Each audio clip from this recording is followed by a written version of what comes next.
Apple's plans for the future include investing more in the United States and making iPhones less addictive. Samsung continues to sweeten the pot with the Galaxy S8 and Galaxy Note 8 in the United States, and Project Fi continues to get better and better as Google introduces unique unlimited approaches. I'm Jaime Rivera, and stay warm, everybody. My flight got canceled again today, so it's going to take me a bit to get back to the studio. This is Pocketnow Daily.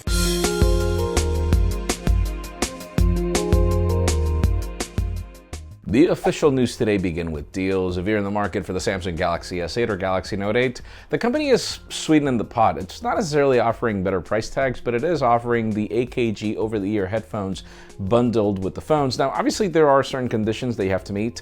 You can learn more about them in the description. And speaking of deals, Google just made Project Fi even better for everybody. The company is approaching unlimited data a little different.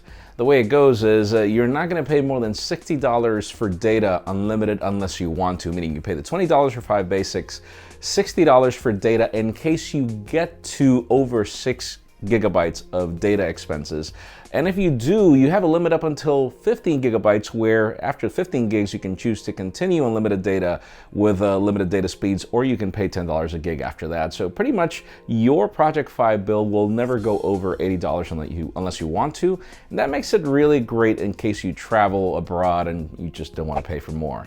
Now let's talk about Sony. We heard that the company is working on some XZ Pro flagship that we should see at MWC, and the company has just made their event official. We can expect it to happen on February 26th, which is actually the first day of MWC.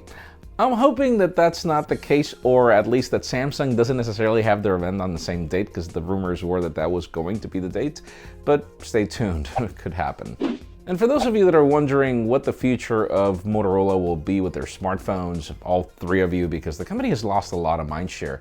Today we see the Moto X5, the G6, the Z3 in leaks. Most of the design changes are pretty much just removing bezels from the display, but then the approach of each of these smartphones is the same. One is a premium mid-ranger, one is an entry-level phone with a great price tag, and the other is the modular phone. Hopefully we'll get more information by MWC, but it's really hard to tell. It's interesting that we're getting this information so early. Stay tuned. And finally, the very interesting news today have to do with Apple and the company's response to the recent tax cuts in the United States. The tax cuts have been very infamous and they've garnered a lot of controversy, but Apple is approaching this, we should say, in a very positive way, starting by a $350 billion investment in the United States over the next 5 years, meaning a new Reno, Nevada facility. We're talking 20,000 jobs, and the company just injecting money into the economy, which is exactly what Apple should have done a long time ago. The company has been sitting on a ton of money abroad, and it hasn't brought any benefits to the United States more than just, good products.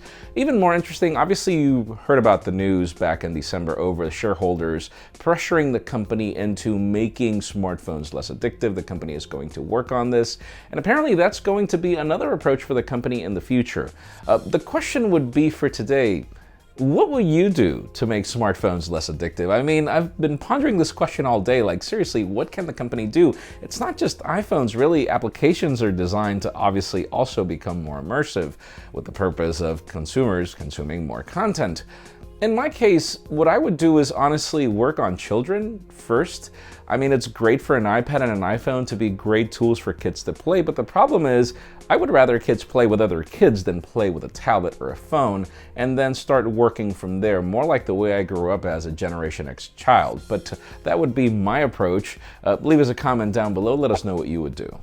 Friends, again, if you want to get the news earlier, follow us on Pocketnow.com and subscribe to our channel by hitting this button up here. You can watch yesterday's Pocketnow Daily up here and our review of the iPhone 10 down here. You can also follow me on Twitter, Jaime_Rivera, on Instagram at Jaime Rivera.